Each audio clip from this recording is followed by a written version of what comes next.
नमस्कार मित्रों, मैं एक नए वीडियो के साथ उपलब्ध हूँ। आज का ये जो मेरा वीडियो है, ये मैंने दो खबर पढ़ी हैं, उसके ऊपर है। पहली खबर है कि वर्ल्ड बैंक ने कहा है इंडिया संसार में फिफ्थ लार्जेस्ट मैन्युफैक्चरिंग पावर हो गया है। मतलब उसके इंडिया के अंदर जो मैन्युफैक्चरिंग ऑफ गुड्स है वो 5वें नंबर पे आ गया है इंडिया। पहले नंबर पे चाइना है, दूसरे नंबर पे यूएस है, तीसरे पे जर्मनी, चौथे पे जापान, 5वें पे इंडिया आ गया है। और दूसरी जो मैंने खबर पढ़ी है वो बाहर की कई एजेंसीज ने बताया है कि इंडिया FY 24-25 फाइनेंशियल ईयर 24-25 में 6% या 6.2% से ग्रो करेगा।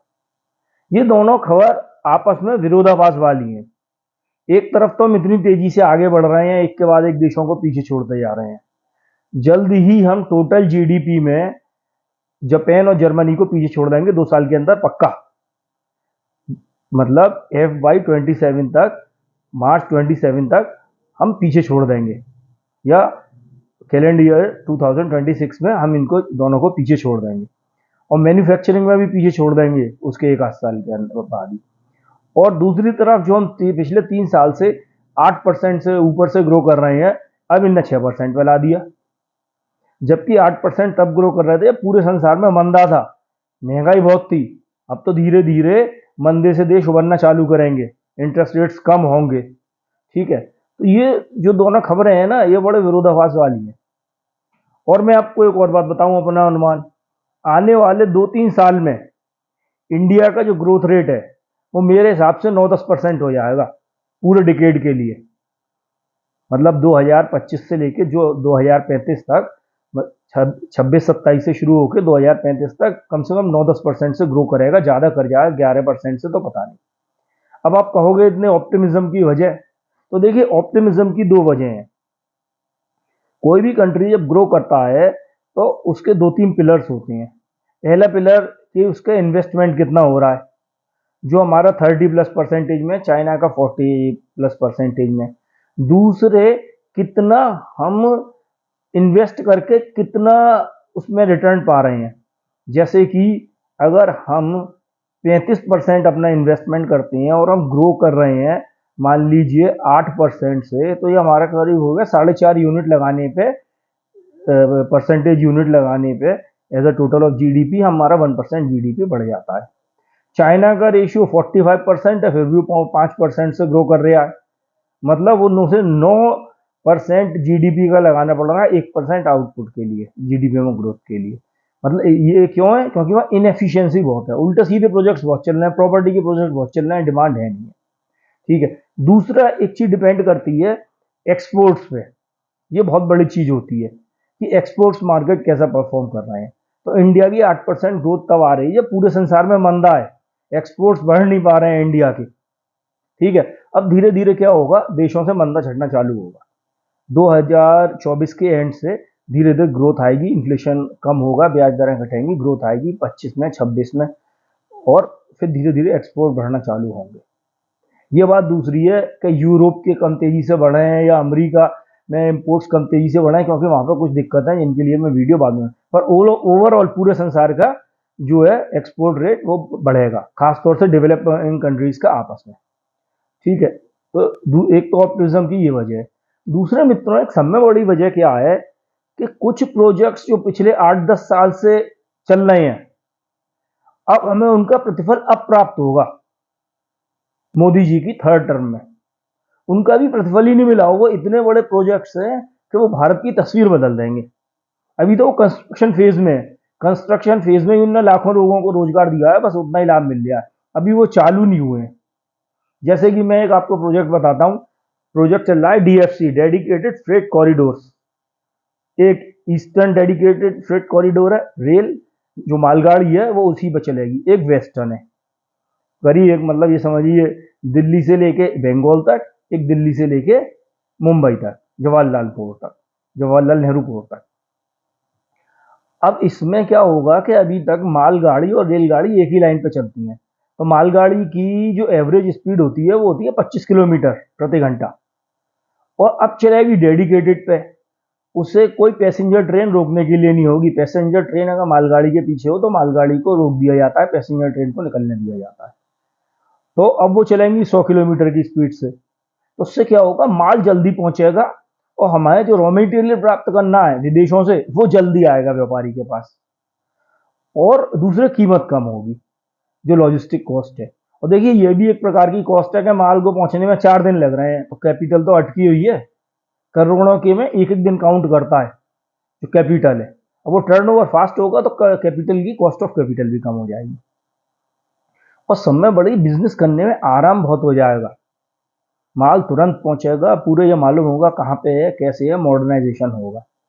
और अभी तो 3 नई डीएफसी प्रस्तावित हम वो बनाएंगी 10-12-15 साल में, तो मैं उनका बात कर रहा हूँ। ये डीएफसी जब पूरा चालू होंगी ना, ये गेम चेंजर होंगी। ऐसे ही देखिए हमारे देश में 2 एयरपोर्ट अभी चालू होने वाले हैं। 2024 के शुरू में एक आध चालू हो जाएगा जेवर एयरपोर्ट, 2025 में हो जाएगा नावी मुंबई एयरपोर्ट।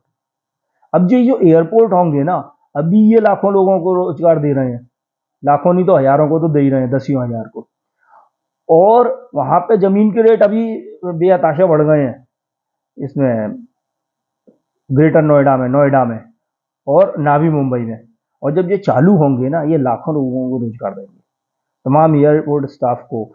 आजकल एयरपोर्ट अपने आप में एक पूरी मिनी सिटी होता है, वहाँ होटल्स भी बनते हैं, वहाँ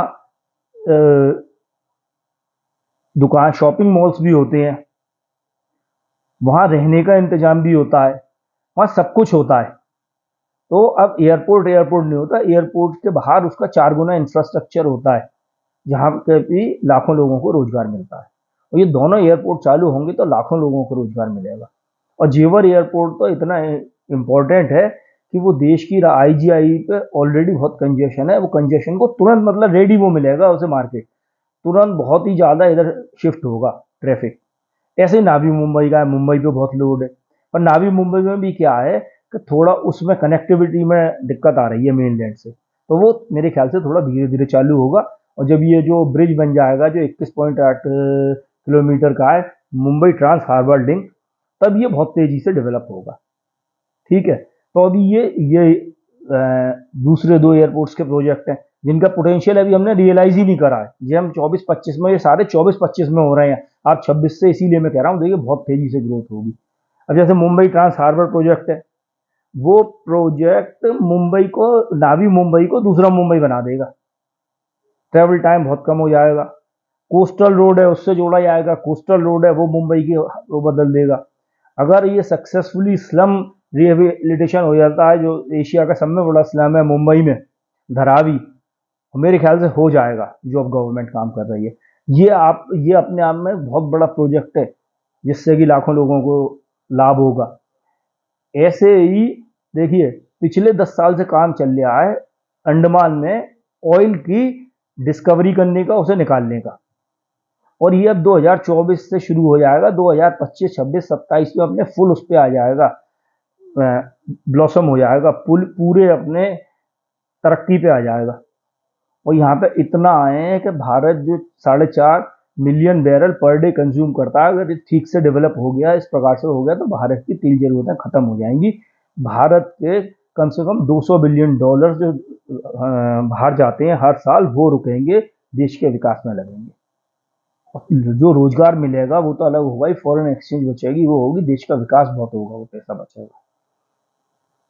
ऐसे ही हमारी जो मैन्युफैक्चरिंग है, अभी मोबाइल फोन अभी तो बनना शुरू हुए हैं, और अभी मोबाइल पे ड्यूटी कम करी गई है, उसका मैं एक अलग वीडियो बनाऊंगा। पर अब देखिए ये बूम ही बूम होगा, 20% से 15% ड्यूटी कर दी है, बूम ही बूम होगा।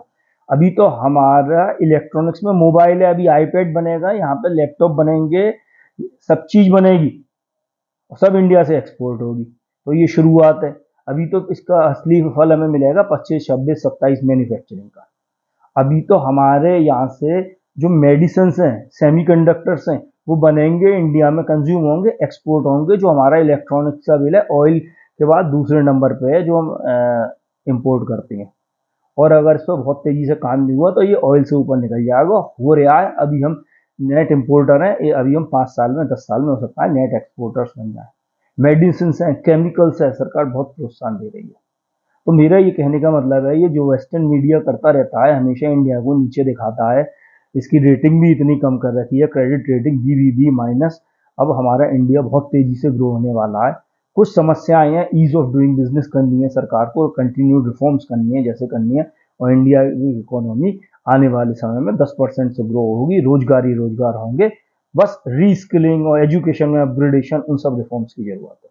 धन्यवाद दोस्तों, नमस्कार। इसी के साथ मैं वीडियो एंड करता हूँ।